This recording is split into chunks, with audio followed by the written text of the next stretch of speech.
banyaknya zina, banyaknya arak, diagungkannya penyanyi, semua tanda-tanda kiamat yang kecil telah pun berlaku. Di surau akan berlaku tanda kiamat.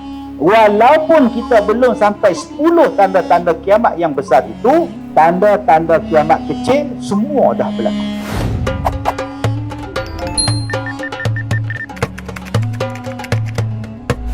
Assalamualaikum warahmatullahi wabarakatuh. Bismillahirrahmanirrahim. Alhamdulillah wassalatu wassalam ala Rasulillah wa ala alihi wa ashabihi ajma'in. Terima kasih kepada Ustaz pengacara majlis yang dimuliakan, pengurusi dan seluruh ahli-ahli jawatan kuasa surau, muslimin dan muslimat, mudah-mudahan dirahmati, diberkati Allah. Kita mulakan dengan baca Ummul Quran Al-Fatihah. A'udzubillahi minasyaitonirrajim. Bismillahirrahmanirrahim. Alhamdulillahi rabbil alamin. Ar-Rahmanirrahim. Maliki yaumiddin. Iyyaka na'budu wa iyyaka nasta'in. Ihdinas siratal mustaqim. Siratal ladzina an'amta 'alaihim ghairil maghdubi 'alaihim waladdallin.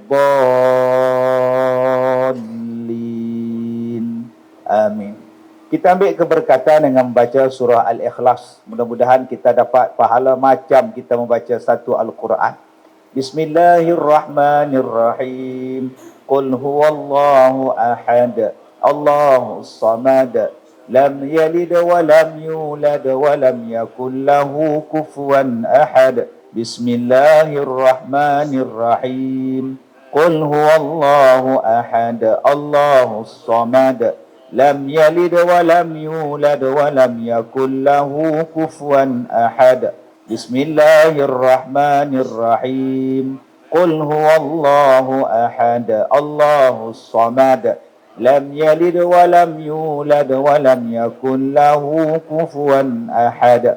InsyaAllah Allah akan memberkati barang siapa yang duduk di dalam satu majlis yang ada di dalamnya bacaan selawat ke atas Nabi sallallahu alaihi wasallam.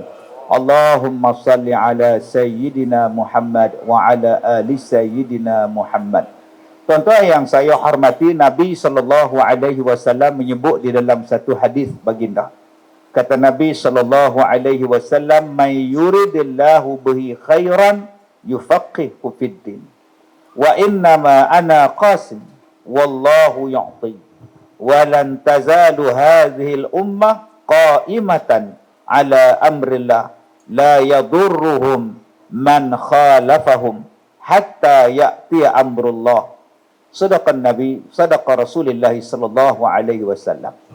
Hadis ni Nabi sebut, "May yuridillahu bihi khairan yufaqihu fid din."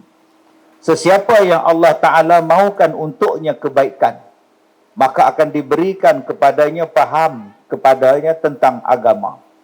Kemudian Nabi sebut lagi, "Wa innama ana qasim wallahu yu'ti." Sebenarnya aku hanyalah pembahagi, Allah jualah yang memberikan. Walan tazala hadhil ummah qa'imatan ala amrillah. Kata Nabi lagi, akan berada satu umat daripada kalangan umat aku, tetap kekal mereka itu. Qa'imatan ala amrillah. Mereka itu akan berdiri tegak dengan perintah Allah, atas perintah Allah, akan hukum Allah. La yadurruhum man khalafahum. Tidak akan mengganggu gugat kepada mereka itu siapa-siapa pun, hatta ya'tiya amrullah, sehinggalah datangnya urusan daripada Allah ke atas mereka. Hadis daripada riwayat Imam Bukhari dan Imam Muslim. Baik, ada 3 poin yang Nabi sebutkan di dalam hadis ini. Pertama, may yuridillahu bihi khairan yufaqihu fid din. Siapa-siapa yang Allah Ta'ala nak berikan kepada dia kebaikan, maka akan diberikan dia kepahaman tentang agama. Tuan-tuan yang saya hormati, kepahaman tentang agama lain, ilmu agama lain. Beza tu. Banyak yang berilmu tapi belum tentu faham. InsyaAllah orang yang faham tentang ilmu, dia dah ada ilmu. Macam mana nak tengok faham tak faham tentang agama? Tuan-tuan pergi highway, tuan-tuan singgah dekat surau di RNR highway. Ada surau tak besar mana pun, kecil. Kecil je tuan-tuan. Kadang-kadang kita berhenti dekat Plaza Tol, lagi kecil. RNR tu kira besar juga. Kadang-kadang bila RNR punya surau tu kecil, ada yang jadi imam, yang jadi makmum, bagus. Tapi lepas-lepas dia habis jadi imam, dia baca zikir, dia baca doa, berjam. Yang hak duk tunggu ni punya ramai nak sembahyang. Yang nak meneruskan musafir lagi banyak. Yang duk tunggu lepas ambil wuduk lama, dia pula subhanallah, subhanallah, subhanallah, subhanallah, punya lama. Itu namanya tak faham. Apa salahnya Assalamualaikum warahmatullahi, Assalamualaikum warahmatullahi. Dah, bagi orang lain pula masuk. Dia pula Astaghfirullahalazim alladzi la ilaha illa. Hei, dekat 50 orang duk tunggu. Sebab itu, faham tentang agama ni tuan-tuan, cukup luas makna dia. Kalau kita faham tentang agama, senang. Sedang sembahyang maghrib, tiba-tiba blackout. Kipas tak ada, aircon berhenti, budak kecil confirm menangis. Gelap. Tu imam pula baca satu rakaat, satu muka surat. Ya ayyuhallaz, agak-agak tuan-tuan tu imam ni macam mana? Sepatutnya bila dah gelap, bila dah blackout, budak pula menangis, ringkaskan bacaan, bukan ringkaskan sembahyang. Oh, dia kata blackout pula, isyak buat doa sudah. Allahu Akbar. Tu bengong nama dia tuan-tuan. Antara bengong dengan bangang lain pula. Maka ringkaskan bacaan, pendekkan bacaan, sebab ada budak yang menangis di belakang, cuaca pula gelap, aircon tidak ada, kipas tak berjalan, elektrik tidak ada. Itu namanya yufaqih fiddin. Orang yang faham tentang agama. Bila dia faham tentang agama, tuan-tuan, senang hidup ni. Dia pergi ke Mekah, sembahyang subuh. Sami Allahu liman hamidah. Rabbana lakal hamd. Allahu Akbar. Tak ada kunut. Dia pun sujud sekali tu imam. Pasal apa? Pasal dia faham. Yang ni mazhab Hanbali. Dia tak buat kunut. Selesai masalah. Tapi dia nak buat juga kunut. Rabbana lakal hamd. Allah madina pimin. Wa'afina min. Seorang dia baca. Kemudian balik ke hotel, dia bising. Cepat benar tu imam. Tak sempat nak berkunut. Awak sekarang ni duduk di satu tempat yang tak baca kunut, awak faham bahawa itu tak baca kunut. Senang hidup. Serupalah orang Arab mai ke tempat kita, dia baca kunut. Senang hidup dia. Tempat kita berkunut, tempat dia orang tak berkunut. Dua-dua boleh pakai. Kerana faham tentang agama, simple hidup dia. Akan mudah urusan dia. Banyak orang tuan-tuan yang ada ilmu, tapi bila dia tak faham kondisi dia, dia tak faham kepada uruf dia, maka dia akan timbul masalah. Itu yang pertama. Faham daripada sudut memahami keadaan masyarakat, keadaan sesuatu masa itu. Macam kita sekarang. Sekarang ni tuan-tuan, yang datangnya melimpah keluar. Sembahyang macam mana nak buat? Macam mana nak zikir panjang ke, nak baca pendek ke? Hari ni tu imam tuan-tuan dia faham.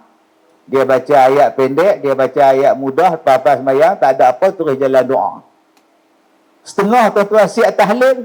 La ilaha illallah. Habis pukul 8 tahlil, ceramah lepas setengah habis, lepas setengah jam. Pasal apa? Pasal imam taklah baca. Sebab tu dia kena baca. Baca tu nama dia Iqra'. Iqra' ni bukan sakat baca buku. Iqra' ni memahami keadaan. Iqra' cara nak parking kereta, cara nak parking kasut. Iqra', bacalah. Baca minda orang, baca apa yang sesuai, baca apa yang tak sesuai. Bacalah apa yang orang nak, bacalah apa yang orang benci. Itu nama dia Iqra'. Yang kedua, faham tentang agama itu apa? Kita sebut perkataan tadabbur. Kalau Al-Quran, afala yatadabbaru. Kenapa kamu tidak mentadabburkan Al-Quran? Kenapa awak tidak mentadabburkan Al-Quran? Faham Al-Quran bukan faham daripada sudut tafsir semata-mata. Tafsir tu satu ilmu yang tinggi. Tapi takkan nak tadabbur, kau tak boleh tadabbur. Bila kau tadabbur satu-satu benda, kau akan jadi hebat. Benda yang Allah soal pada kita, kenapa awak tidak mentadabburkan Al-Quran? Contoh paling mudah, ada 114 surah. Ada 100 nama 14 surah, ada nama Nabi, ada nama binatang, ada nama perempuan, ada nama orang, ada nama buah-buahan, ada nama negeri dan sebagainya. Yang menjadi nama-nama surah.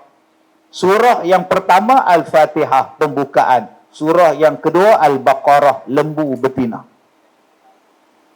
Tadabbur, cuba faham. Faham di situ saja, tuan. Alangkah ada orang berfikir, baik letak nama Muhammad, Al-Fatihah Muhammad, surah Muhammad. Tak, surah Muhammad duduk tengah-tengah. Surah Adam pun tak ada. Manusia yang pertama Adam. Tak ada nama Adam surah. Yang ada surah Ibrahim, surah Muhammad, surah Nuh. Contohnya. Surah Ibrahim, surah Yusuf. Surah Adam tak ada, surah Isa pun tak ada. Kenapa tak letak nama Adam? Al-Fatihah, Adam. Yang ketiga, surah Idris. Tak ada juga. Kenapa Allah letak Al-Baqarah? Yang ni yang kita memahami. Nama dia tadabbur. Adalah sebab Allah letak nama Al-Baqarah. Saya ni pengurusi Pusat Pendidikan Al-Barakah. Ada pengurusi majlis sebut, dijemput pada yang berbahagia Datuk Ustaz Kazim Ilyas dari Pusat Pendidikan Al-Baqarah untuk menyampaikan ceramah. Masa bila saya didik lembu pula? Al-Barakah lain, Al-Baqarah lain. Jauh tu, walaupun bunyi dekat-dekat. Al-Baqarah, lembu betina. Paksa apa? Paksa dalam dia ada cerita tentang Al-Baqarah. Yalah. Dalam Al-Baqarah ada 3 juzuk, hampir 3 juzuk. Ada kisah Nabi Musa. Kenapa tak ada surah Musa? Ada kisah Nabi Adam. Ada kisah tentang Iblis. Ada kisah tentang Fir'aun. Di dalam kisah dalam surah Al-Baqarah. Ada kisah Habil. Ada kisah Talut dan Jalut. Kenapa tidak letakkan nama mereka? Ayat ni yang saya katakan tadi. Cuba faham. Tadabbur. Berapa banyak orang mensia-siakan seekor binatang nama dia lembu. Berapa banyak kita ni tak peduli dengan lembu. Cuba tuan-tuan tengok. Buat kajian tengok. Dalam Malaysia ni, ada berapa banyak masjid. Masjid ada berapa ribu buah. Tak tahu. Tak pernah kira. Wilayah persekutuan tuan, ada berapa tuan? Masjid, surau? Tak tahu Ustaz. Saya pun tak kira pula. Ustaz berapa Ustaz? Saya lagi tak tahu Ustaz. Tempat saya tahu 600 buah masjid. Hak tempat saya. Negeri saya. Dalam kampung saya ada 10 masjid. Surau, 36 masjid. Di kampung Manjui. Wah, banyaknya tuan. Kampung saya tu kampung Manjui. 1 masjid. Surau. Surau saja tempat saya tuan-tuan 5. 1 kampung. Kampung Melayu yang paling besar di Malaysia ni, nama dia Manjui. Okey, tutup buku Manjui. Baik. Katalah di Malaysia ni tuan-tuan, masjid saja ada 4,000 buah masjid sampai Sabah. 4,000 buah masjid, sekali buat korban seekor lembu. Harga dia RM5,000. 4,000 masjid kali dengan RM5,000, ada berapa juta? 4 kali 5 apa? 20. 20 juta.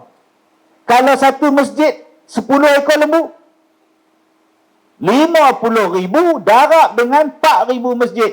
Bilion tuan-tuan. Kenapa tuan-tuan tak nak mega lembu? Tuan-tuan tahu tak? Hanya untuk korban saja, setahun sekali tu, itu baru masjid, belum surau. Ada masjid yang buat 35 ekor lembu korban. Yang paling miskin ni tuan-tuan, seekor lembu. Surau kita berapa tuan? 5 tuan. Ni tara Bandar Tasik Selatan ni, Olan ni. Olan tuan-tuan. Baru 5 Bandar Tasik Timur. Bandar Tasik Utara, Barat, Asia Tenggara. Jom adik-adik anak-anak muda yang datang malam ni, besok jadi toki lembu. Kaya. Allah buka peluang untuk bisnes lembu je. Lembu mana ada jatuh harga? Motor jatuh harga. Melainkan RXZ. RXZ naik harga, tuan. Motor kita beli hari ni, lusa jual, turun harga. Lembu beli dulu 1,600, sekarang 5,600. Belum masuk susu dia lagi. Ni, sekarang ni ada orang hutang negara kita 1 trilion. Wow, 1 trilion. Banyak. Tak payah susah, tuan-tuan. Perdagangan susu lembu di dunia setahun 1 trilion. Jumlah dia. Nak bayar hutang senang aja, beli lembu susu. Selesai tak. Negara yang ambil susu lembu, New Zealand, Australia, Belanda. Akhirnya di rumah kita ada depan ni. Ada nama dia Fernleaf, ada namanya Dutch Lady, ada nama dia Nestle. Semua ni produk daripada negara luar. Yang anak kita duk minum, sampai kita yang tua ni pun minum. Namanya Dutch Lady, Dutch Baby. Kenapa kita tak buat Melayu Baby? Kenapa Dutch Baby, Dutch Lady? Sedangkan Quran turun pada kita beribu tahun. Felda, bela lembu. Saim Dabi, ada ladang banyak, bela lembu. Itu baru susu lembu. Belum masuk daging dia, belum masuk tulang dia, belum masuk kulit dia, belum masuk tai lembu lagi. Masya Allah, tuan-tuan, subhanallah. Kenapa kita tak berminat dengan lembu, sedangkan dia nama surah dalam Quran, surah lembu. Kita hari ni, tuan-tuan, bila marah, panggil lembu. Bodoh macam lembu. Akhirnya orang benci pada pekerjaan lembu. Mari minang anak kita, awak kerja apa? Saya ada ladang lembu, pakcik. Awak bela lembu? Oh no. Bapak dia pula tokey TikTok. Sebab dia kata bela lembu tak boleh pakai tie. Apa salahnya besok bela masuk ladang lembu pakai tie coat? Pakai coat, tie tak ada. Sekarang fashion baru punya. Apa salah? Itulah, tuan-tuan, nama dia tadabbur. Bila kita tadabbur Al-Quran, Masya Allah, hebat rupanya Quran. Itu baru saya cerita tentang bak lembu. Cuba tuan-tuan cerita bak lain pula. Cuba kita fikir tadabbur. Bagi faham tadabbur. Okey. Sekarang ni banjir. Di Johor ada, di Perak ada, di Terengganu banjir. Okey, banjir. Saya tengok tadi kemah kat mana tu? Pusat pemantauan banjir. Dah tunggu dah 4-5 orang. Dah tahu dah nak banjir ni. Dah tahu nak banjir, buat persiapan lah. Baik. Ada tak berlaku dalam dunia ni banjir? Ada. Bila Ustaz? Di zaman Nabi Nuh. Dia bukan banjir. Dia bah. Bah ni lagi dahsyat daripada banjir. Bah ni dengan ribut, dengan taupan, tenggelam rumah. Bukan kata tenggelam rumah, tenggelam gunung pun tenggelam. Bayangkan. Gunung boleh tenggelam. Akhirnya yang selamat, kapal Nabi Nuh AS. Kapal Nabi Nuh pun selamat. Kita pun dengar 85 orang naik kapal Nabi Nuh. Dengan segala binatang-binatangnya, berlayarlah mereka. Bila makanan mereka habis, mereka pun campur jagung, campur kacang hijau, buat bubur Ashura. Kita duk belajar dulu-dulu ni. Cuba kaji tengok, tuan-tuan. Satu. Orang dulu-dulu faham, manusia tinggal dalam gua. Manusia duduk atas pokok. Tapi macam mana Nabi Nuh buat kapal? Dan Allah kata, kapal Nabi Nuh, wasna'il fulk bi'ayunina wa wahyina. Dibuatnya kapal Nabi Nuh tu, Allah jaga dia, Allah tengok dia, dan dibuat daripada wa alwahin wa dusur, daripada kayu dan daripada paku. Kalau kapal dah wujud zaman Nabi Nuh, takkan rumah Nabi Nuh duduk dalam gua.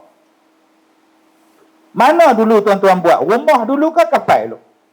Rumah dulu baru buat kapal. Tiba-tiba Nabi Nuh buat kapal, dan kita belajar orang dulu-dulu duduk dalam gua sebab tak ada rumah. Mereka primitif, mereka bodoh, mereka tak tahu apa. Kalau tak tahu apa, macam mana mereka boleh buat paku daripada besi? Dan tuan-tuan kena ingat, paku kapal itu paku seinci kan? Tuan ingat paku seinci kan yang buat kapal tu? Yang nak berhadapan dengan bah. Paku kena nalar reka punya paku ni. Maknanya zaman tu orang dah tahu masalah besi. Orang dah tahu penggunaan kayu, penggunaan papan. Cuba tadabbur di situ. 2. Kapal Nabi Nuh ni dia bawa apa Ustaz? Dia bawa segala jenis haiwan. Agak-agak tuan-tuan, kalau segala jenis haiwan dia bawa, adakah besar kapal, besar surau kita? Berebut tempat duduk pula dengan gajah, rimau, singa, kura-kura. Maknanya ada satu ruang untuk binatang, ada satu ruang untuk manusia, ada satu ruang untuk benda yang lain. Ada berapa tingkat Nabi, kapal Nabi Nuh alaihi salam. Berfikir. Macam mana Nabi Nuh boleh kawal zirafah, kawal gajah? Maknanya manusia boleh kawal binatang. Tuan-tuan nak heran apa dengan sarkas? Nak heran apa hari ni orang boleh bela lembu, bela gajah, bela macam-macam. Nabi Nuh panggil binatang naik atas bukit. Kapal Nabi Nuh tu atas bukit. Maknanya binatang ni panjat bukit masuk dalam kapal. Macam mana cara Nabi Nuh panggil? Gajah! Naik! Hari ni manusia dah buat dah. Balik! Mary! Katie! Miriam! Balik semua tuan-tuan. Binatang-binatang tuan-tuan tengok dalam YouTube tu.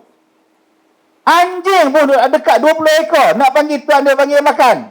Seorang, seekor. Selagi tak panggil nama dia. Tak naik. Zaman Nabi Nuh agak-agak je tuan-tuan. Yang dipanggil segala jenis binatang. Dan naik itu pula bukannya dalam keadaan sama paras antara kapal dengan tanah. Mereka duduk di atas gunung, binatang di bawah. Macam mana binatang panjat? Cuba fikir. Itu nama dia tadabbur. 3. Berapa hari Nabi Nuh berlayar dalam banjir? Berapa puluh hari? 40 hari. Ni sahabat kita. Tuan-tuan tanya dia kalau dia saya cakap 40 hari. Agak-agaklah tuan-tuan 40 hari binatang nak makan apa? Agak-agak dia makan kacang kuda. Buah-buah surah gajah, main makan Stok makanan Nabi Nuh dengan umat dia, dengan binatang, agak-agak stok dia banyak mana? 1. Stok dia tu pula simpan dalam apa? Ada peti air? Cuba fikir. Takkan nak letak begitu aja. Air dia nak minum air apa? Mesti ada tangki tak? Maknanya zaman Nabi Nuh, tangki dah wujud, tempat simpanan air dah wujud, peti air dah ada zaman tu. Tetapi manusia ni disumbat dengan pemikiran. Zaman dulu bodoh, zaman dulu primitif, zaman dulu purba. Kita hanya cerita dengan Nabi Nuh, tapi kita tak tahu, tak fikir, makanan Nabi Nuh macam mana? Masak dia macam mana? Dapur dia besar mana? Nak bagi makan pada binatang ni, binatang sekali makan berapa tan? Gajah sekali minum air berapa kilo? Yang ni yang nama dia tadabbur. Kena fikir. Tuan-tuan, saya duduk dalam surau, saya tutup mikrofon. Orang di belakang tak dengar. Padahal dekat je tu, belakang dengan saya. Cuba saya tutup mikrofon. Orang mesti angkat tangan. Tak dengar. Bayangkan tuan-tuan, Nabi Nuh duduk atas bukit, anak dia duduk di bawah. Nabi Nuh kata ke anak dia, "Hoi anak oi, main naik atas kah? Naik atas kapal bapak ni, banjir teruk ni. Tak apalah ayah naiklah. Saya panjat gunung, tak jadi apa-apa punya saya." Agak-agak tuan-tuan, kalau saya dengan belakang cakap tak dengar tuan-tuan, sedangkan tak ada angin, tak ada hujan, tak ada banjir, tak ada kepala air pun tak dengar, bayangkan Nabi Nuh di atas, anak dia di bawah, dengan ribut, dengan taupan, tiba-tiba boleh cakap. Dia orang cakap guna apa? Cuba fikir. Kalau saya kata, dia orang cakap guna handphone, tuan-tuan mesti gelak. Bodohnya Ustaz. Siapa bodoh? Tuan-tuan. Balik buka surah Al-Ankabut. Balik buka surah Ar-Rum. Allah Ta'ala cerita bahawa umat zaman dulu lagi canggih daripada kamu. Buka Quran, ada 114 ayat dalam Quran. Allah Ta'ala sebut asyadda minhum quwwah. Orang dulu lagi hebat daripada kamu. Dan mereka memakmurkan dunia lebih banyak daripada kamu memakmurkan dunia. Tetapi datangnya tuan-tuan, orang-orang penjajah-penjajah, datangnya barat, mengubah fahaman Quran, mengatakan bahawa orang dulu-dulu adalah primitif. Orang dulu adalah bodoh. Orang dulu adalah zaman batu. Yang canggih hanya zaman kita. Maka kita pun dah lama menolak Al-Quran yang mengatakan bahawa orang zaman dulu lagi canggih daripada kita. Tuan-tuan balik, tuan-tuan kaji ya. Macam mana Nabi Nuh buat kapal daripada kayu dan sampai sekarang kapal dia masih ada. Duduk atas gunung Ararat di Turki ni. Kita buat rumah yang paling canggih, habis-habis tahan 200 tahun, lepas tu reput. Yang ni lah nama dia tadabbur. Jom tuan-tuan, selain kita mendapatkan ilmu, tolong faham tentang ilmu. Memahami itulah yang kena jelas. Dalam hadis ni Nabi sebut, siapa yang nak jadi baik, dia diberikan kepahaman tentang ilmunya. Satu. Yang kedua, kata Nabi SAW, wa innama ana qasimun wallahu yu'ti. Sesungguhnya aku ni, kata Nabi, hanyalah pembahagi. Tetapi yang memberikannya ialah Allah Subhanahu wa ta'ala. Nabi kata, aku ni tugas aku ialah duk bagi. Duk bagi apa semua ni. Yang nak memberikan kepada kita ialah Allah. Nabi bagi pada kita tentang yang ni halal, yang ni haram, yang ni rezeki, yang ni tak rezeki. Nabi cerita pada kita, yang ni boleh, yang ni tak boleh. Nabi cuma cerita. Yang nak bagi pada kita, yang nak memberinya ialah Allah Subhanahu wa ta'ala. Maka berusahalah kita, berikhtiarlah kita untuk nak dapat apa-apa yang dijanjikan oleh Allah kepada kita. Dan Allah itu, innallaha la yukhliful mi'ad. Allah tidak menyalahi janji. Sesungguhnya. Apa janji-janji Allah? Wah, janji Allah banyak, tuan-tuan. Allah berjanji, siapa yang buat baik akan dibalas dengan kebaikan. Jadi kalau nak dapat kebaikan, sila buat baik. Lamalah Wing duk sebut lagu ni. Mulia dibalas syurga. Okey, dosa akan sengsara. Itu hukum karma. Masya Allah. Nak menyanyi dalam surah tu Haji. Tak boleh menyanyi kan? Mulia dibalas syurga. Allah dah janji dah. Akan dimuliakan siapa-siapa yang berilmu dan beriman. Allah sebut dah tu. Yarfa'illahu alladhina amanu minkum walladhina utul ilma darajat. Nabi cerita tu. Sebab hari ni manusia dia nak jadi mulia. Dia teringin nak jadi mulia dan dimuliakan orang. Bagaimana nak jadi mulia? Oh, dia kena jadi kaya. Dia faham jadi kaya, orang muliakan dia. Ada orang nak jadi mulia ni kena ada pangkat kat depan. Ada pangkat baru mulia. Tak ada pangkat, leceh. Sebab tu kadang-kadang dia beli pangkat. Doktor pun dia beli doktor palsu. Datuk pun datuk palsu. Macam-macam tuan-tuan. Tengku pun tengku palsu. Bayangkan. Palsu belaka. Sebab nama tu menjadikan orang hormat pada dia. Dia tak ada Said pun. Dia berbuh Said. Nak bagi hormat tu. Dia datang jumpa saya dengan Pak Wu dia. Dia kata, Ustaz, saya nak kahwin dengan teman lelaki saya. So, bapa saya tak izinkan. Why? Sebab dia tak Said.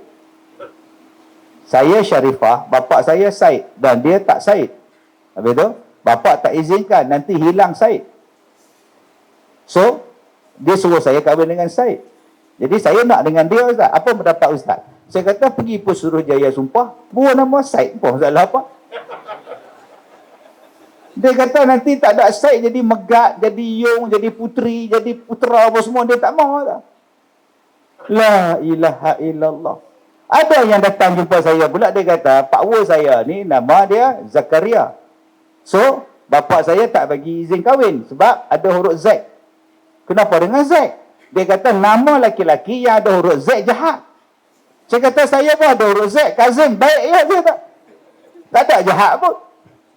Pelik-pelik betul orang zaman sekarang ni tuan-tuan. Mesti dia tengok cerita Azura ni. Nah, Z dengan Azura tu. Azura. Apa yang pasal ni? Nak dapat mulia, kadang-kadang dia faham kena ada pangkat. Maka ramailah orang berebut untuk dapat pangkat. Berlawan. Allah dah bagi tahu dah, nak dapat kemuliaan bukan di kalangan manusia. Manusia ni hari ni dia baik, hari ni dia mulia. Tuan-tuan tunggu tuan-tuan jatuh tak? Kalau saya seorang pemimpin, kalau saya jatuh tuan-tuan, agak-agak boleh bangun balik. Dia pijak rapat tuan-tuan. Rapat ranak dah. Bila bangun pula, hak puji tu pula melangit. Hari tu hang pijak aku. Ini manusia. Tetapi kemuliaan yang betul-betul, kata Allah, dua. Orang beriman dan orang berilmu. Jom tuan-tuan, nak dapat mulia di sisi Allah, dua cara. Cara yang pertama ialah, jadilah orang beriman. Yarfa'illahu allazina amanu minkum. Jadi orang beriman. Dua, orang yang dapat ilmu pengetahuan. Dua benda inilah tuan-tuan yang akan dimuliakan oleh Allah, dimuliakan oleh isi langit, dimuliakan oleh isi bumi, hatta burung yang terbang, ikan yang berenang dalam air itu pun mendoakan pada dua golongan ini. Golongan apa? Yang beriman dan yang berilmu. Allah Ta'ala sebut apa lagi tentang janji Allah? Janji Allah ialah siapa yang bersedekah, siapa yang infak, siapa yang bayar zakat, siapa yang memberi, aku balas dia 700 kali ganda. Mathalul ladzina yunfiquna amwalahum fi sabilillah. Berkali-kali ayat dalam Quran tuan-tuan, Allah Ta'ala sebut bersedekahlah. Dan aku janji, aku balas balik sedekah yang engkau berikan. Ni sekarang kita dah di hujung tahun Disember. Kalau nak bayar zakat, boleh bayar sekarang. Dapat resit zakat, nanti engkau pergilah income tax, nak clear income tax. Ada yang nak kurangkan income tax, dia tunjuk dia punya slip zakat dia, silakan. Saya pula memilih bayar zakat pada bulan Ramadan. Bulan Ramadan adalah bulan tahun saya bayar zakat. Kenapa Ustaz tak ambil bulan Disember? Sebab saya nak dapat pahala yang lebih dalam bulan Ramadan. Buat benda wajib dalam bulan Ramadan digandakan 70 kali ganda. Apa kelebihan bayar zakat Ustaz? Pernah bayar ke belum? Tak pernah. Pergi bayar. Bila pergi bayar zakat, baru tahu nikmatnya bayar zakat. Lepas salam tu, dia rasa seronok, dia rasa lega, dia rasa tenang.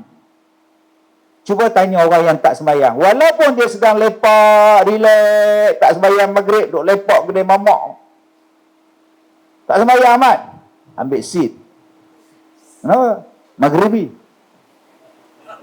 Main pukul 3, pukul 7.30. Tempah seat dah. Masya Allah. Subhanallah. Tak tenang tuan-tuan. Walaupun dia rasa seronok, tapi dia tak sembahyang, dia takkan rasa tenang. Orang yang sembahyang ni tuan-tuan, dia rasa tenang. Macam itulah perasaan orang bayar zakat. Dia berlepas satu beban yang besar duk rasa ni bila dia akad dengan amil saja, doa saja, Allah, ada hak menangis tuan-tuan. Ada yang menangis bayar-bayar zakat. Sebab selama ni dia tak bayar, dia rasa lagu mana tau. Tuan-tuan yang saya hormati, bukankah Allah sebut siapa yang bersedekah, Allah gandakan dia balik 700 kali ganda. Dan Allah tidak pernah menyalahi janji. Nak dapat 700 kali ganda, sedekah. Tadi Tuan Haji kata surau kita setiap tahun 5 ekor lebih kurang korban. Tahun lepas tak korban, tahun dulu tak korban, tahun dulu tak korban. Last makcik korban bila makcik? Dia tengok siling. Dia tengok siling. Lah, abang korban bila bang? Saya korban tahun, nampak dia tengok atas. Pasal apa? Dia nak ingat tahun. Jarang orang nak ingat, dia tengok bawah. Saya korban tahun, jarang. Dia akan tengok atas. Saya masa tu tahun, nampak. Maknanya punya lama.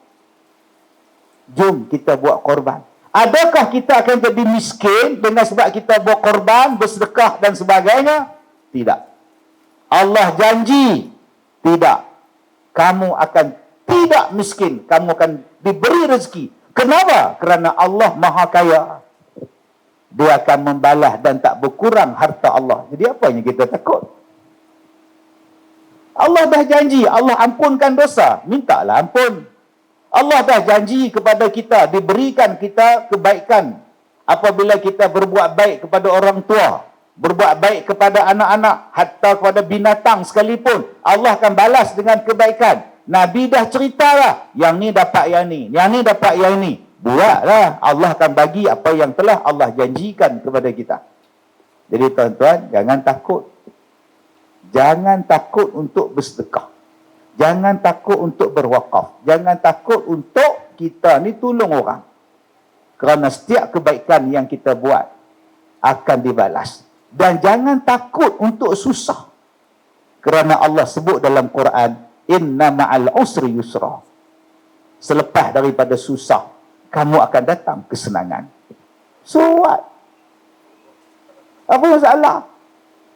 Yang penting sabar, yang penting reda, Allah Ta'ala akan bagi kemudahan. Sanggup susah dulu. Ini tidak nak senang. Hidup nak senang je. Tak nak sakit, tak nak susah.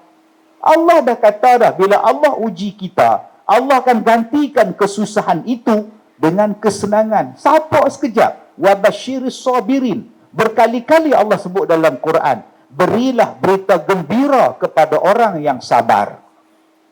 Jadi, kalau makcik-makcik di belakang sana tu, yang sekarang ni susah. Apa susah?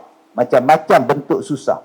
Sabar sekejap. Makcik simpan dalam hati makcik. Simpan apa? Simpan satu perasaan. Apalah yang Allah nak bagi ke aku ni. Tadi saya jumpa dengan imam tadi. Dia ada slip disc. Jantung pula tukar injak baru. Nama apa imam kita? Imam Razli. Allahu Akbar. Jantung, dada dah buka dah. Mai slip disc pula. Saya pun jantung juga. Waktu saya nak operate tu, sekali saya operate tu, doktor Cina, Dr. Bius, pakar Bius, dia datang dekat katil saya tu. Encik Ustaz, saya ada beberapa soalan lah. Ya. Encik ada kencing manis? Ada. Kencing manis ada. Darah tinggi ada? Tak ada. Jantung ada? Jantung ada. Wah, macam mana mau operate lah? You ada jantung? Saya kata kalau saya tak ada jantung, doktor sudah mati lah. Bukan maksud saya, you ada jantung tidak? You ada sakit jantung atau tidak? Cakap lah betul terang. Dia tanya kat saya pula, you ada jantung lah? Ada, tak ada jantung, mampu dalam tak ada. Allah, tuan-tuan, oi. Ingat, bila Allah Ta'ala uji kita, Allah nak bagi benda lain. Sabar. Apa masalah? Susah tak mana? Tadi ada satu ustaz tanya dekat saya, macam mana ustaz kena macam-macam ujian, ustaz relax? Sebab saya dah set dalam minda saya. Bila saya diuji dengan macam-macam benda, ada benda lain yang Allah Ta'ala nak bagi pada saya. So, saya sabar saja. Hiduplah dengan tenang, layanlah masalah yang datang, hidup very simple. Selesai masalah. Bulan lepas keluar, Ustaz Kazim antara 16 yang dilarang berceramah. Ya Allah, seronoknya. Sebab orang tak panggil ceramah. Alhamdulillah. Duduk di rumah. Saya dah ceramah 32 tahun. Bayangkan tuan-tuan, 32 tahun saya berceramah. Tadi Abah Haji tanya saya, Ustaz muda betul? Muda apa 32 tahun ceramah? Kalau saya ceramah umur 30, lah berapa puluh kan? Tapi tak nampak tua, kena tanya saya apa petua dia kan? La ilaha illallah. Saya bagi contoh, saya pergi umrah. Saya balik hari Jumaat baru ni, minggu lepas. Saya sampai KLIA pukul 3 petang, ambil beg semua lebih kurang, 4.30 saya keluar, saya sampai di Ipoh 10.30 malam. Besok paginya hari Sabtu, pukul 8 pagi, saya dah ada di sekolah saya layan sebelah bas yang datang. Bukan saya layan bas tu, saya layan orang yang dalam bas tu. Dia ada 440 orang tuan. Ambil gambar, berceramah lah apa semua, bagi makan semua. Setiap minggu orang melawat sekolah saya dalam 20 bas. Minggu ni je sebelah bas sebab tak ada orang. Jemaah saya pergi umrah. Pegawai saya pergi umrah dalam 8 orang. Ni kita tak ada kekitangan yang ramai. Habis program dengan mereka, saya pergi ceramah di Sungai Petani. Hari Ahadnya pula, pukul 12 saya di Cokit. Malamnya pula, tuan-tuan, saya di Felda Cini. Habis di Felda Cini, Pahang, balik ke Ipoh, pukul 9 ada kelas, pukul 2.30 ada meeting di Pulau Pinang. Habis di Pulau Pinang, tuan-tuan, sampai di rumah pukul 10 malam. 10 malam, tuan-tuan, start pula kereta pula, tuan-tuan, pergi ke Kuala Lumpur. Studio PPZ buat rakaman sampai pukul 2. Balik ke Ipoh pula, tuan-tuan, oi. Hari Selasa, ceramah di Batu Lapan, Tambun. Habis tu pula, datang pula tadi, dekat Amanah Raya pukul 12. Habis pukul 12, rehat sekejap, dah datang ke tempat tuan-tuan. Balik ke Ipoh pagi besok pukul 9 di sekolah saya, pukul 12 di RTM Perak. Malam besok di Kelana Jaya, tuan-tuan, secara langsung Forum Perdana Ehwal Islam TV1. 2 episod. Patah balik ke Ipoh pula pukul 9 pagi. Hari Jumaat saya ada ke FRU Ipoh. Malam saya ada dekat Melaka, Dataran Asahan Melaka. Kalau tuan-tuan jadi saya 32 tahun buat kerja macam tu, agak-agak mati ke koma. Silap-silap kena stroke. Jadi apa masalah orang nak gam saya ceramah? Tak ada masalah apa, aku suka gam. Saya punya konsep senang. Panggil saya datang, tak panggil saya duduk di rumah. Boleh main cucu. Boleh saya tengok Tok Ma. Dia tak bagi panggil opah nampak tua, panggil Tok Ma. Punya lama tak jumpa Tok Ma. Sekarang sekali jumpa gemuk dah Tok Ma. Apa masalah, tuan-tuan? Hidup kita simple. TV panggil pergi, tak panggil sudah.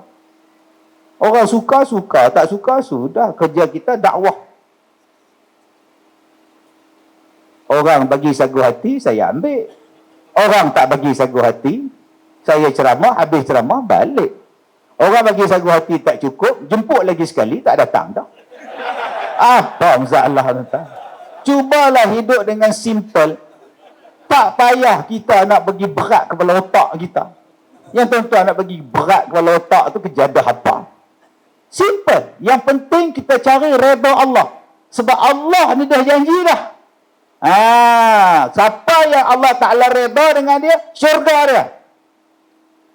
Masuklah kamu dengan syurga Allah ni. Allah redha pada kamu, kamu redha pada Allah. Ya ayyatuhan nafsul mutmainnah, irji'i ila rabbiki radiyatan mardiyah.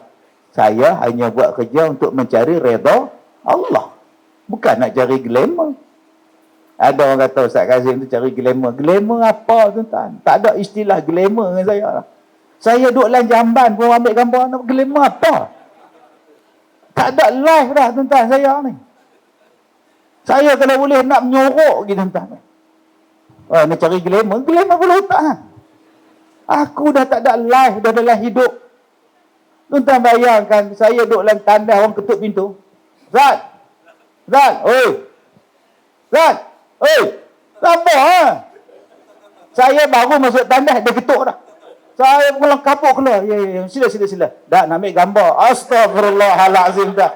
Lepas dia ambil gambar, dia pergi, saya masuk balik tandas, tuan-tuan.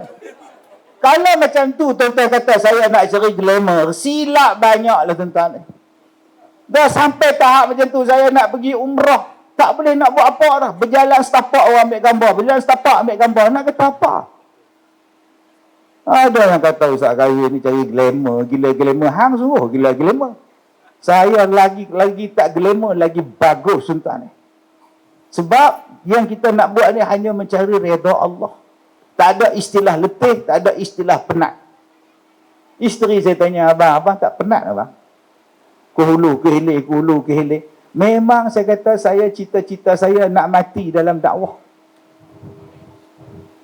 Saya nak yang tu. Sebab Nabi kata majlis ilmu ni berada dalam taman-taman syurga. Siapa yang menghadiri majlis ilmu ni, dia berada pada jalan-jalan syurga. Saya nak yang tu. Tuan-tuan tak mau orang mati sedang menuntut ilmu. Kita ingat dia tidur, duduk menyandar kat dinding. Ubah mati.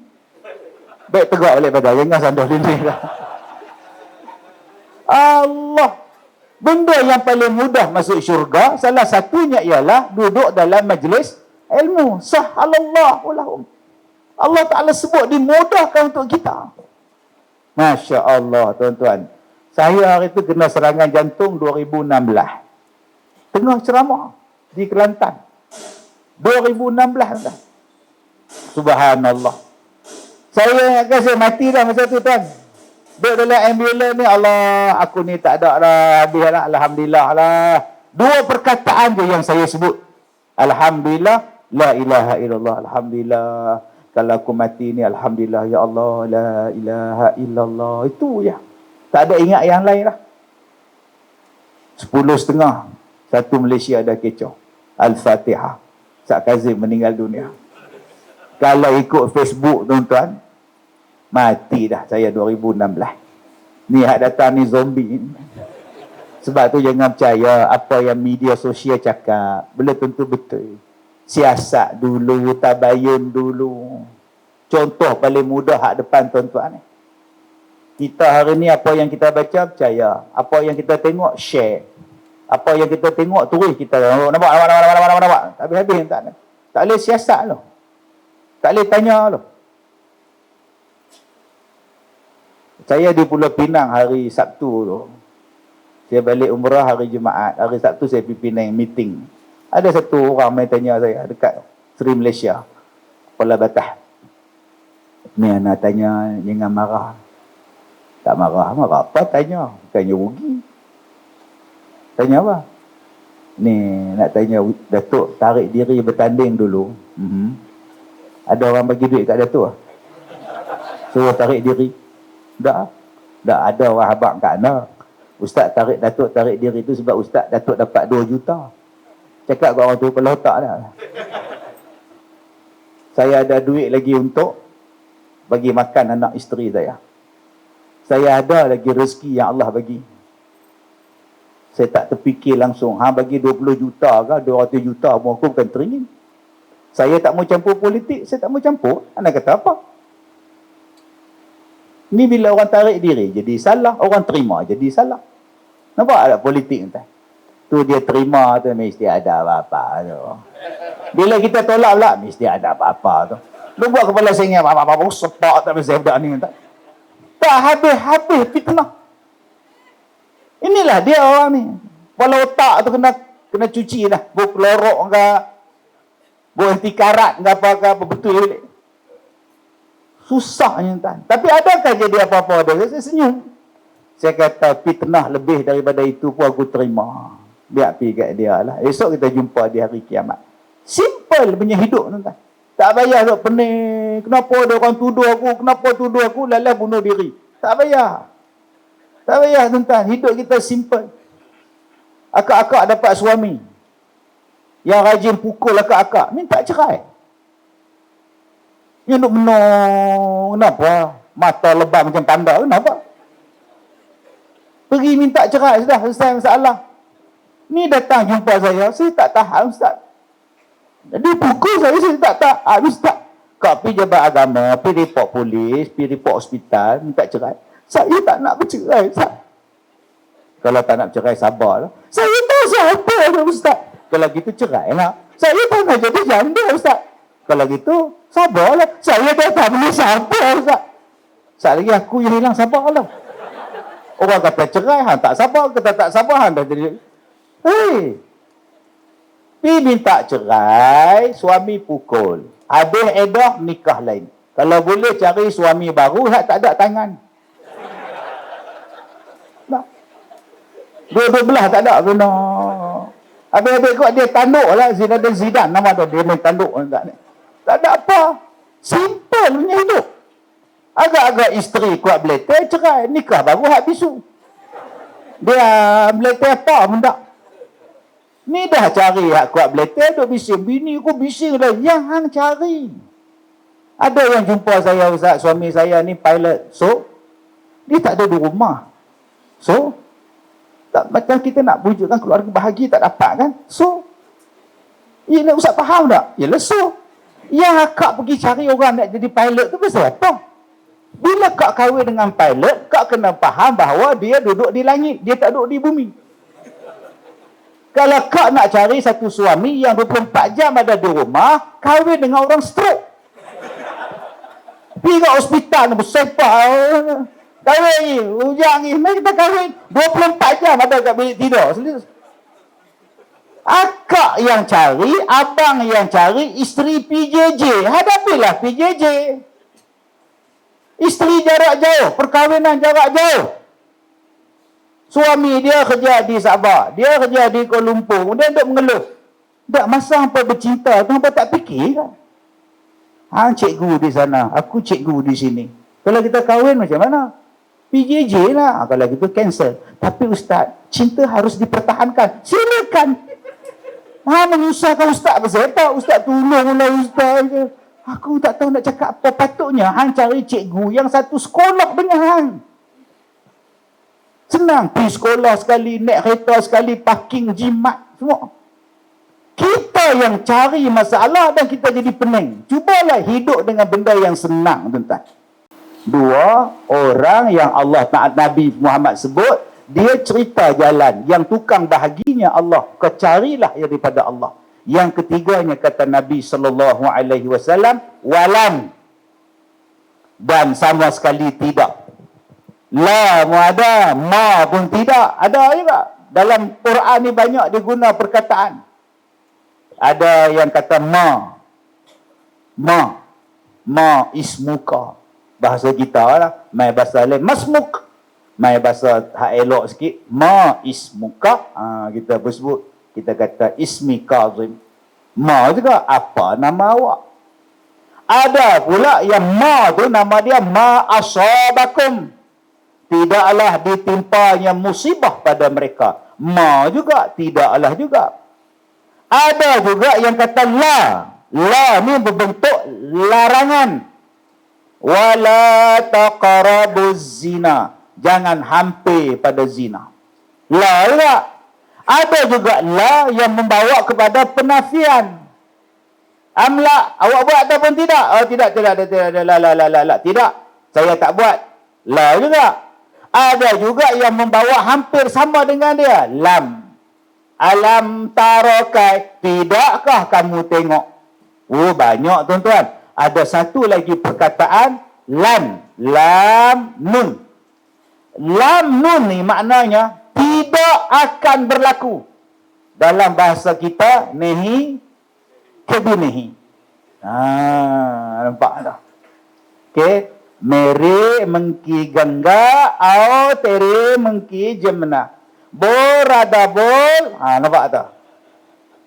Nampak tak lagu Sanggam tu? Meri mengki gengga, otori mengki jamnata, bolo rada bolo Sanggam hoga kinehi. Bolo rada bolo Sanggam hoga kinehi. Dia kata apa? Nehi, kebi nehi. Tet. Nampak? Kita tak faham bahasa. Tak faham apa ustaz gila ceramah lagu Hindustan. Mere mengki gangga au tere mengki jamnata. Aku ni sungai Gangga. Kau tu sungai Jamna. Wahai Radha, bagi tahu dekat aku, adakah Jamna dengan Gangga ni boleh bertemu? Maka Radha kata, nehi ke benehi. Sama sekali tidak akan bertemu antara sungai Jamna dengan sungai Gangga. Nama dia apa? Nehi kebinehi. Dalam bahasa Arab, nama dia apa? Lan. Boleh faham? Lan. Lan. Takkan bertemu. Saya laki-laki tak? Boleh tak saya mengandung? Apa dia? Lan. Takkan boleh mengandung. Walaupun nama saya Sajat, tak boleh mengandung. Tak pernah faham, tak faham sudah. Pasal apa? Pasal saya lelaki. La ni benda yang takkan berlaku. Walan tarda ankal yahud. Dan sama sekali Yahudi dan Nasrani akan reda pada kamu. Sama sekali takkan berlaku. Nampak? Allah dah bagi tahu. Yahudi dan Nasrani nehi kebinehi. Reda pada umat Islam. Sama sekali tidak. Jangan tuan-tuan kata dulu Yahudi dulu lain, dia jahat. Lah Yahudi sekarang dia lebih apa? Terbuka, open safe. Ingat bola sepak ke open safe ni? Depa dah lebih. Hang tak usah buat tangan lagu tu lah. Allah dah beritahu dalam Quran sampai kiamat. Yahudi dan Nasrani takkan reda pada umat Islam sehinggalah kita ikut jejak langkah mereka. Nama perkataan takkan berlaku tu nama dia apa? Lan. Kiamat takkan berlaku sehinggalah apa? Nampak tu. Lan taqumas saah, Nabi kata. Sama sekali tidak akan berlaku kiamat. Confirm tak berlaku. Sehinggalah datang 10 tanda-tanda yang Nabi sebut. Lan taqumas saah hatta tarawna qablaha 10 ayat. Sama sekali tidak akan berlaku kiamat sehinggalah ditunjukkan kepada kamu, datangnya kepada kamu 10 ayat, 10 tanda. Pertama, ad-dukhan. Nabi sebut akan datangnya asap. Wad-dajjal. Akan datangnya dajjal. Wad-dabbah. Akan keluarnya binatang yang bernama dabbatul ard.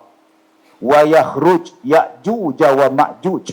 Akan keluarnya makhluk yang bernama Ya'juj dan Ma'juj. Kemudian wa tulu'u syams min maghribiha. Akan terbitnya matahari daripada arah sebelah barat. Kemudian turunnya wa nuzulu Isa alaihi salam. Turunnya Nabi Isa alaihi salam. Kemudian Nabi kata lagi wa salasata khusufat. Akan berlakunya 3 gempa. Khusfun bil masyriq, khusfun bil maghrib, khusfun bi jaziratil Arab. Yang terakhir kata Nabi wa narun yakhruju minal yaman tadrudun nas ila mahsyarihim. Kata Nabi yang ke-10 akan keluarnya api daripada negara Yaman yang akan menghalau manusia kepada mahsyar. 10 tanda-tanda kiamat yang besar. Selagi tak ada benda ni, kiamat tak akan berlaku. Takkan berlaku lagi. Jadi takkan berlaku lah besok. Tak ada apa. Pilih kerja macam biasa. Yang mana nak kahwin, silakan. Nak kahwin hujung bulan ni, cuti sekolah. Nak kiamat dah mak. Tak payahlah mak. Mak ada kata, kalau kamu tak nak, mak hanya kahwin. Hiduplah seperti biasa. Tetapi ingatlah pesan Nabi. Walaupun kita belum sampai 10 tanda-tanda kiamat yang besar itu, tanda-tanda kiamat kecil, semua dah berlaku. Banyaknya maksiat, banyaknya pembunuhan, Islam hanya tinggal nama, Quran tak dibaca, tak diamalkan, banyaknya gempa bumi, banyaknya pembunuhan, banyaknya peperangan, banyaknya zina, banyaknya arak, diagungkannya penyanyi, semua tanda-tanda kiamat yang kecil telah pun berlaku. Terus saya kata apalah tuan-tuan? Di surau akan berlaku tanda kiamat. Di masjid akan berlaku tanda kiamat. Bila Ustaz? Bila orang berdiri di atas saf, tetapi tak ada siapa yang nak jadi imam. Itu tanda kiamat kecil. Orang ada nak jadi saf, ada makmum. Tolak orang depan. Dan kau tekak sakit. Hai, tadi ambil wuduk elok. Suruh jadi imam, serta-merta sakit tekak. Besok, kau imam, aku COVID. Lari semua orang kau. Dia belasah COVID tu. Tak ada siapa tinggal lah. Punya penakut dengan COVID. Hari ini berapa banyak tuan-tuan yang masjid, surau tak ada orang bang. Yang tak ada orang jadi imam. Tak semayang pun. Saya pergi kuliah satu surau, perempuan, orang lelaki tak ada. Bila saya kuliah, muslimat, semayang asar, tak ada lelaki-lelaki. Satu makcik tanya, Ustaz, kami duduk tunggu orang azan, Ustaz, tak ada siapa pun azan. Tentu? Boleh tak saya azan, Ustaz? Astaghfirullahaladzim. Makcik duduk dia lah, makcik. Bayangkan tuan-tuan, apa nak jadi ni? Itu tanda-tanda kiamat. Telah pun berlaku, tuan-tuan. Sebab itu, dulu, ada orang offer saya bertanding pilihan raya. Saya cakap saya bukannya ahli mana-mana parti politik. Saya tak berminat dan saya tak mau campur dengan politik. Lagipun saya bukan ahli parti. Saya tak masuk parti. Dulu saya masuk satu parti, kemudian saya umum, saya keluar. Saya tak mau parti. Kenapa nak pilih saya pula? Sebab kami nak ustaz mewakili orang yang tak ada parti tadi. Lah, macam tu pula dah. Dan kami nak ustaz bawa idea-idea ustaz, bawa dalam pentadbiran negara. Oh, saya bila dengar tu, kena perkemas duduk. Yang ni saya suka. Sebab selama 32 tahun, saya hanya boleh cakap. Sekarang saya nak diberikan tugas dan amanah. Alhamdulillah, ini satu cabaran yang baru. Boleh cakap saja, buat apa tuan-tuan, orang tak dengar. Bayangkan kalau saya ada kuasa. Saya kata macam ni, Datuk macam ni, Tok Nam. Kalau saya ni, saya nak nombor satu. Setiap surau dan setiap masjid dalam Malaysia, mesti ada 2 imam dan 2 bilal daripada Mahat Tahfiz. Supaya 60,000 budak-budak yang duk belajar tahfiz ni, di 60,000 Mahat Tahfiz, mereka ni sekurang-kurangnya ada imam, ada bilal daripada dibayar gaji untuk mereka, supaya masjid kita ada imam hafiz, supaya surau kita ada imam dan bilal hafiz. Setuju? Setuju. Jalan. Bayangkan tuan-tuan, kalau saya tanding dan saya menang itu. Tuan-tuan tak nampak kalau otak saya? Barulah tuan-tuan hadis ni, kiamat lambat sikit sampai. Pasal apa? Tu imam ada. Ni budak tahfiz tim nega berge, budak tahfiz tak tahu dia kerja apa. Bayangkan surau kita ni ada 4 budak tahfiz, kerajaan bayar gaji dah. Mana dapat peruntukan ustaz? Tak ada peruntukan. Yang cakap bola saja setahun berapa juta. Yang bola boleh bayar gaji pemain bola sepak, jurulatih bola sepak. Ini silat-silat Ronaldo pun pada panggil tuan-tuan. Pasal apa hang tak boleh bayar gaji kat depan ni? Allah bagi rezeki, jalan. Tadi saya sebut surau dekat RNR tu kecil. Bila berhenti kat Plaza Tol, belaga punggung tu, seorang tu ambil duduk, kita lalu jatuh dalam longkang tu. Punya sempit. Saya pernah kata dekat dia apa? Saya nak buat masjid di setiap RNR. Di setiap RNR ada makanan segera, ada restoran, ada sesi minyak yang besar-besar sampai 3-4 sisi minyak. Surau Kemetok. Apa salahnya buat masjid, ada azan, orang nak berhenti sembahyang, nak meneruskan perjalanan sembahyang, diiringi dengan azan, diiringi dengan doa, ada bilal khas, ada imam khas, ada tok siap khas yang 24 jam duduk di masjid. Taklah hari ni tuan-tuan pergi area, kawan tu sembahyang hujung dinding, kawan tu sembahyang hujung dinding. Lalah dia pergi sembahyang depan, dia berdiri tegak, tak keluar-keluar. Pasal apa? Dia tak boleh keluar, orang blok dah. Tuan-tuan dah jumpa tak? Dia berdiri, kok mana aku nak keluar ni? Surau kecil. Buat cantik-cantik besar-besar. Hak lain hang boleh buat besar. Oh, dekat 10 saya bagi tuan-tuan. Setuju dengan syarat saya? Setuju. Oh, okey, saya pun setuju. Malam tu tak jadi. Esok terus tak ada. Sak jadi tuan-tuan. Sebab tu tuan-tuan, orang tak tahu cerita, orang kutuk Ustaz Kazim. Tapi dia tak tahu apa benda hak saya nak buat.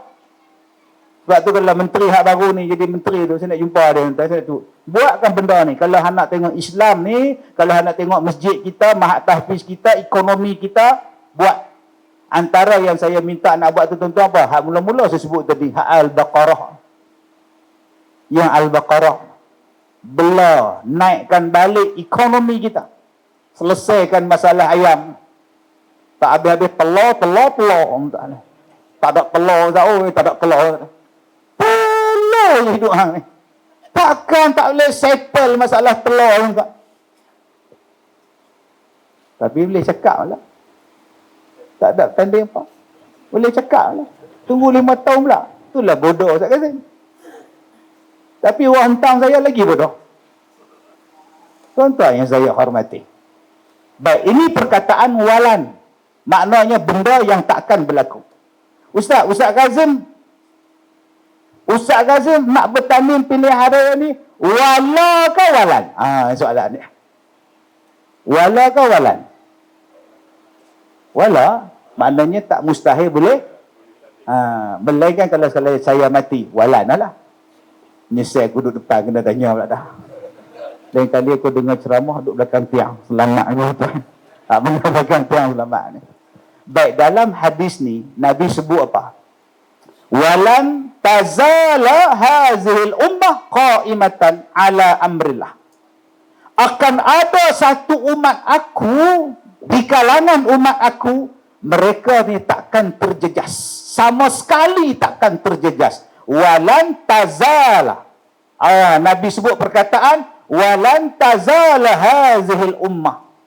Takkan jadi apa-apa mudarat kepada kita. Siapa dia? Satu umat Nabi Muhammad, mereka ini qaimatan. Mereka akan sentiasa berada pada jalan yang lurus atas jalan Allah. Walaupun mereka duduk di zaman akhir zaman. Saya tak nak cerita bab akhir zaman, tuan-tuan, bab dajjal lah, konspirasi lah, apa bala semua. Yang tu bersepah dah tuan-tuan guru kita cakap. Yang saya nak cakap di sini, hadis ni Nabi sebut la yaduruhum man khalafahum. Tak ada siapa boleh menyusahkan mereka. Walaupun dajjal sekalipun. Walaupun makhluk-makhluk yang kita sebut Yahudi, Nasrani sekalipun. Kita takkan diusik, kita takkan jadi susah. Siapa dia, Ustaz? Yang orang hari ni, yang duk takut ni, dia dengar cerita akhir zaman, dia takut. Saya bagi contoh, takut apa? Pertama, dia takut bak makan. Prepping. Simpan makanan. Kenapa? Kau tak tahu ke? Dajjal dah nak keluar. Habis tu, simpanlah Maggi. Beras. Simpan belakang rumah. Buat prepping. Cara prepping yang betul. Dah 3 tahun. Hampir 3 tahun dah berlalu PKP. Beras yang kita beli 20 kampit sekarang jadi apa? Berapa banyak waktu PKP hari tu disuruh prepping makanan. Sekarang dah jadi bubuk dah. Bubuk dah beras tu. Tuan-tuan tak ingat dulu no? Tiap-tiap hari prepping. Tanamlah sayur belakang rumah. Nanti makanan tak ada. Apa tuan-tuan ingat Dajjal ni, bila dia datang, dia tengok Maggi dah, tak apalah makan. Tuan-tuan ingat Dajjal macam tu ke? Dah, tuan-tuan. Yang kedua, tuan-tuan, waktu PKP hari tu, yang kecoh-kecoh tu, apa yang tuan-tuan dengar? Tuan-tuan, nanti nilai wang kertas tidak ada nilai. Wang kertas tak ada nilai, tuan-tuan. Habis tu, ganti dengan emas. Beli emas. Di mana saya nak beli emas? Dengan saya jual emas. Tuan-tuan ingat tak dulu? Saya tegur dalam Facebook saya. Saya tegur dalam ceramah saya. Saya ni emas. Jual emas. Abang ni nak beli emas. Nanti duit ringgit tak ada nilai. Duit kertas tak ada nilai. Emas. Belilah emas, simpan. Akhirnya abang ni beli emas kat saya. Abang beli emas kat saya pakai apa? Pakai duit juga. Tadi kata duit tak ada nilai.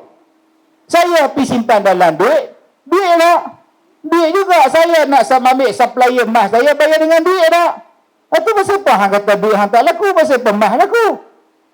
Hang tak baca dalam hadis Nabi sebut di akhir zaman, emas akan terbit di tepi-tepi jalan. Tak ada siapa teringin pada emas. Emas ni terbit dalam kitab, tuan-tuan. Macam batang-batang balak keluar, tuan-tuan ni.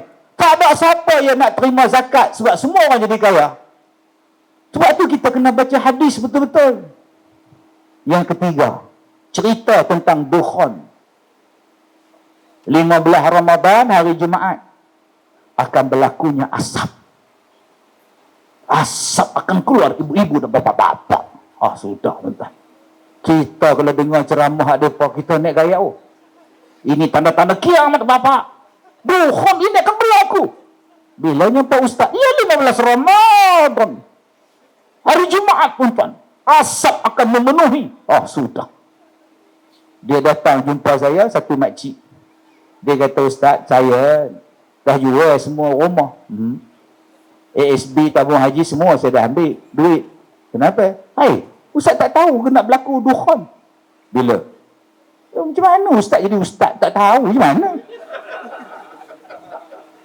Itulah Ustaz kami tahu. 15 Ramadan ni. Itu yang makcik dah buat dah store belakang rumah. Buat makanan, simpan air, semua makanan, Maggi, semua. Kalau dari tamu senang, kata dia. Lah. Dah nak kiamat pun makcik ingat mentah ke darah lagi, makcik. Adakah nak kiamat ingat mata ke darah? Nak kiamat ingatkan iman. Nak kiamat kuatkan iman, bukan kuat makan-makan. Tak tahulah, tapi pakcik dah tahu dah nak datang dah dukhon kata dia. Asap. Apa? Tu makcik dah tahu keluar duit semua dah. Tu makcik beli emas. Emas tu mana makcik simpan? Bagi kat ustaz dah dia simpan. Elok. Setahun lepas tu dia datang, tuan-tuan, dia minta pondok saya. Saya ada 270 buah pondok di sekolah saya. Dia minta pondok, dia nak duduk. Sebab rumah dia dah tak ada, emas dia tak ada, ustaz tu duduk balik lah di tempat dia. Kan dah kiamat makcik. Saya nak belasah dia pun tak gamak, tuan-tuan. Kesian, nak taruh sikit Ultraman taruh tu tak gamak lah, tuan. Dah lah duit hilang, harta semua hilang, kena tipu pula. Sabarlah. Saya pergi ceramah di Mekah. Saya ceramah di Mekah, tuan-tuan. Buat dekat satu hotel untuk orang-orang Melayu kita, orang petani kita di Mekah. Datang suami isteri daripada satu tempat, nama dia Yanbu, nama dia. Kita ni di Mekah yang tahu Riyadh, Jeddah, Madinah. Yanbu kita jarang dengar. Saya tanya, kak, abang dari mana? Dari Yanbu, Ustaz. Oh, Ustaz, Imam Mahdi dah nak keluar. So, kami nak pergi cari dia. Di mana? Khurasan. Saya tak nak ikut. Kalau saya ikut cari Imam Mahdi, sekolah saya macam mana? Imam apa pula nak ada sana? Imam Kazim dah tak ada.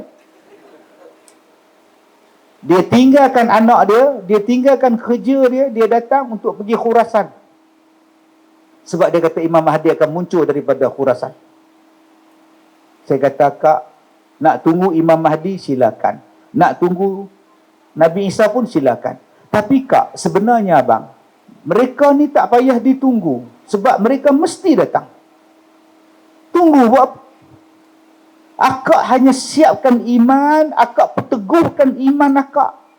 Datanglah apa-apa benda pun. Nabi sebut dalam hadis ni, engkau duduklah di akhir zaman pun kau takkan jadi apa dengan fitnah di akhir zaman. Yang ni yang saya nak ajak pada tuan-tuan malam ni. Jom jadi yang macam Nabi sebut. Walan yazal hazil ummah qaimatan. Takkan jadi apa-apa kita. Takkan jadi apa-apa. Macam mana Ustaz? Maksud tak jadi apa-apa tu Ustaz? Kalau kita ada iman, kalau kita ada keyakinan yang betul, tuan-tuan tengok maksiat ni, tak teringin kita nak buat maksiat tu. Tak teringin, tuan-tuan. Punya banyak maksiat lah, tak teringin. Baru ni saya pergi mana kah? Balik pada umrah tu, rambut pun tak tumbuh.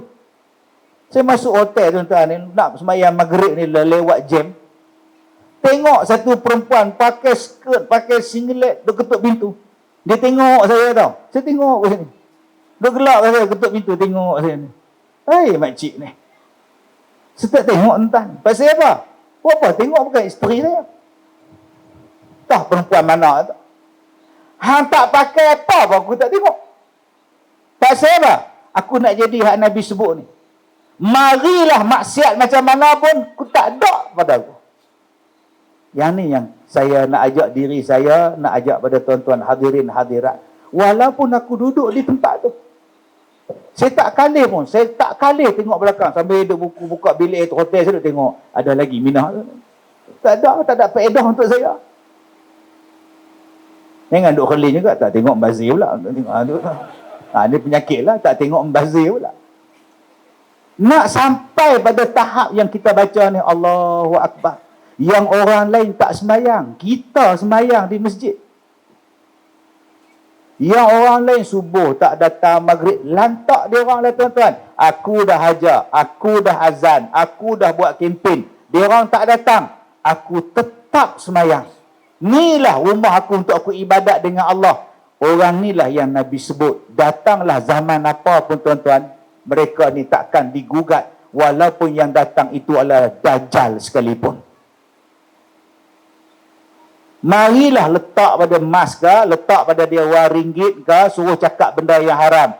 Aku takkan cakap benda yang haram. Hang letaklah segunung emas sekalipun. Orang macam ni lah orang yang selamat. Siapa dia? Orang yang taat kepada Allah, orang yang taat pada Rasulullah, orang yang menahan hawa nafsu.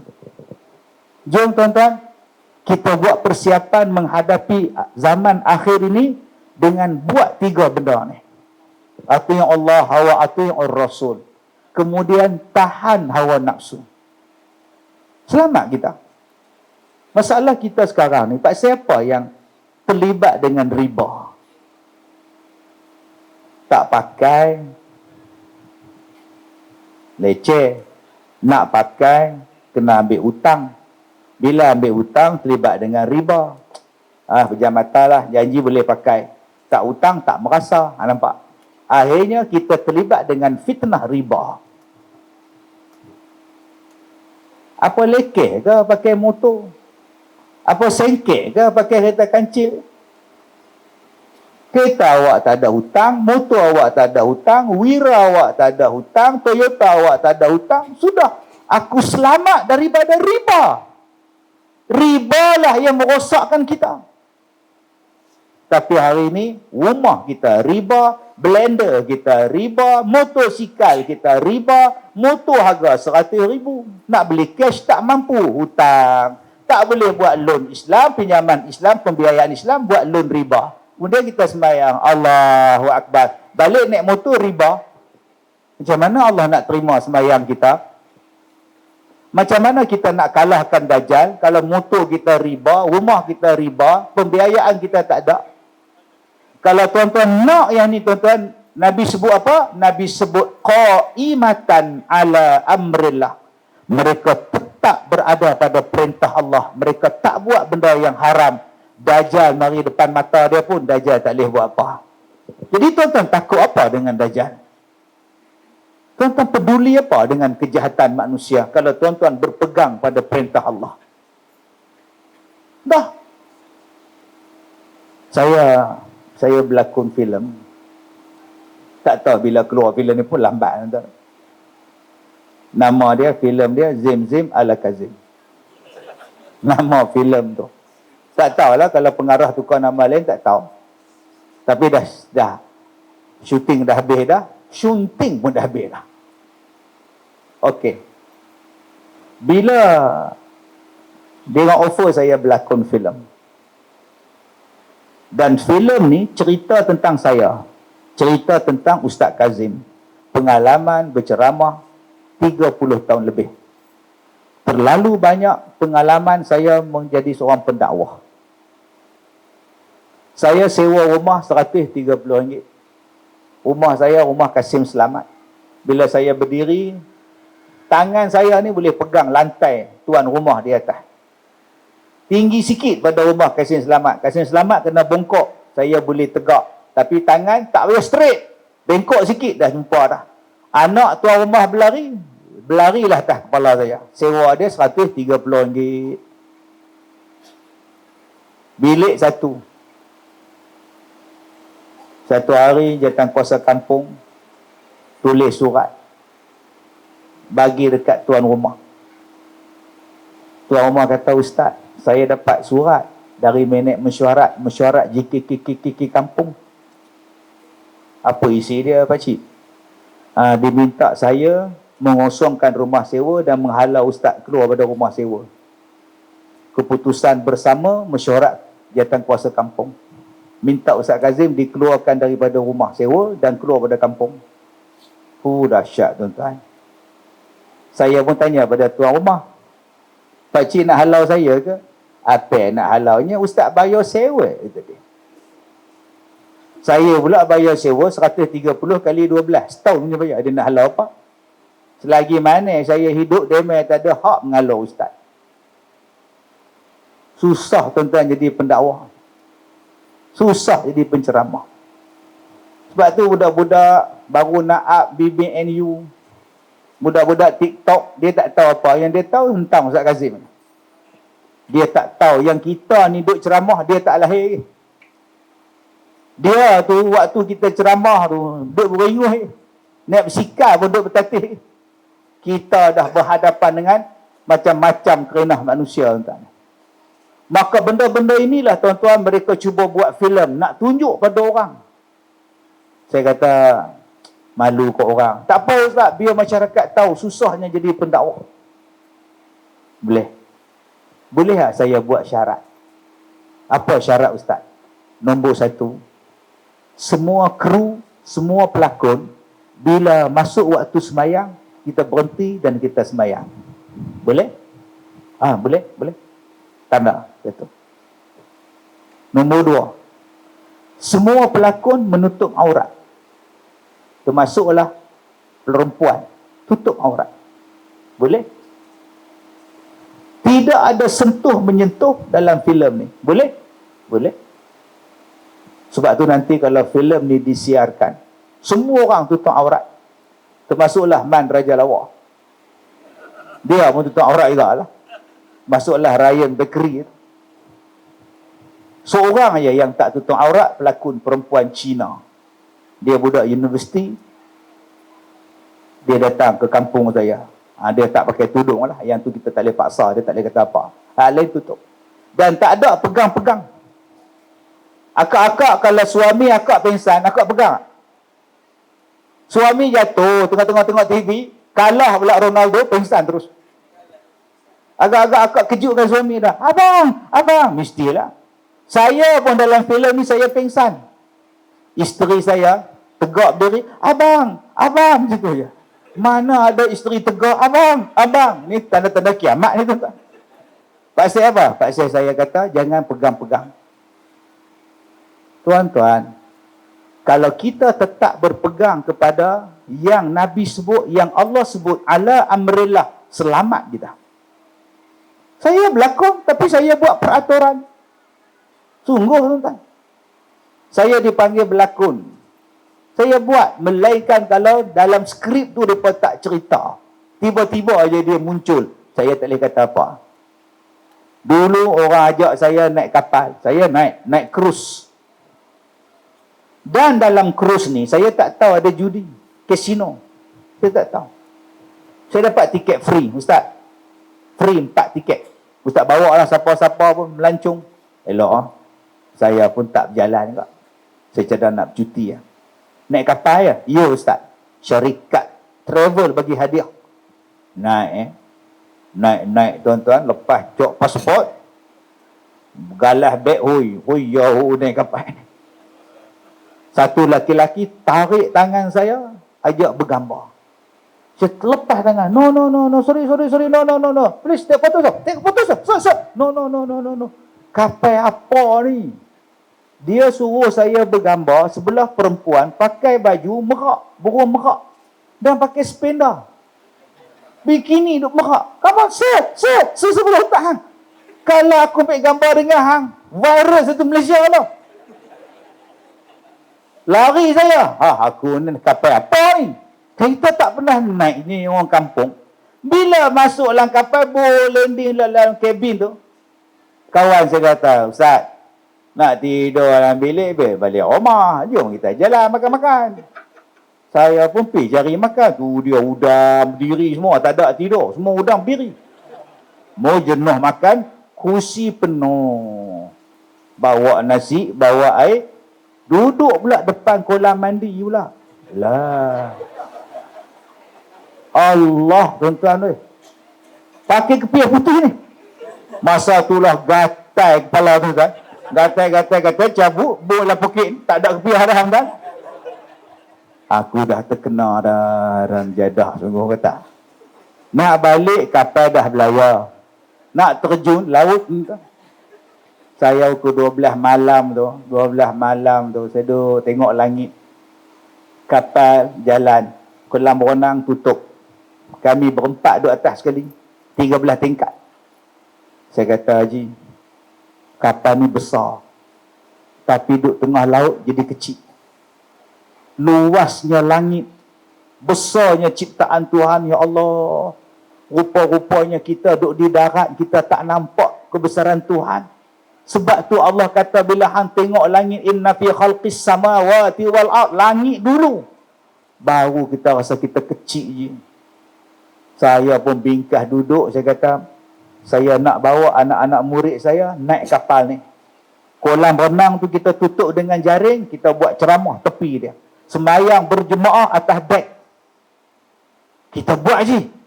Biar kita buat pelayaran pertama orang Islam conquer satu kapal. Kita buat kuliah, tempat mereka buat konsert, kita buat forum perdana. Kita buat kursus membetulkan sembahyang. Jadi. Balik tu tuan-tuan dengan penuh semangat berkobar-kobar. Jumpa dengan syarikat kapal. Kami nak sewa kapal, nak buat program. Dia tanya pada saya, you ada duit ke? Dia tanya saya, you ada duit ke? Saya pantau hena tuan. Orang Melayu, hena orang Melayu kita ni. Orang Melayu ada duit ke? Berapa? 4 juta. Tak ada duit. Apa kebelah lah. 4 juta memang tak ada. Balik tuan. Tapi otak berjalan. Macam mana aku nak naik kapal tu? Aku tak payah sewa 4 juta. Saya ambil bilik ke bilik, kabin ke kabin. Akhirnya conquer satu kapal 1,700 orang sewa. Pertama kali tuan-tuan. Kecoh satu Malaysia. Ustaz Kazim bawa orang naik kapal cruise yang ada kasino. Saya tutup pintu kasino tu. Rombongan Ustaz Kazim dilarang masuk, haram. Saya pelekat kat pintu. Saya jumpa Jabatan Agama, tolong samak kapal tu. Sudu, garpu, mangkuk, hayun, semua saya samak. Jabatan Agama main samak tuan-tuan. Terima kasih banyak-banyak. Saya jumpa dengan toke Cina ni. Saya kalau mau naik kapal 1,700, you kena ingat nombor 1 saya tak mau itu depan itu perempuan pakai bikini, saya tak mau itu burung, itu merak punya, saya tak mau. Mesti tutup aurat. Baik. Saya cok pasport tuan-tuan. Hoi. Saya bergambar sebelah dia. Pasal apa? Perempuan tu pakai arnab punya maskot. Memang confirm tutup aurat tuan-tuan. La ilaha illallah. Saya semayang berjemaah, tutup kelar renang, tutup apa? 2014, 2015 saya buat. Sampailah restoran tu dapat CJ halal. Dan last saya belayar 2018, 2019 belum COVID.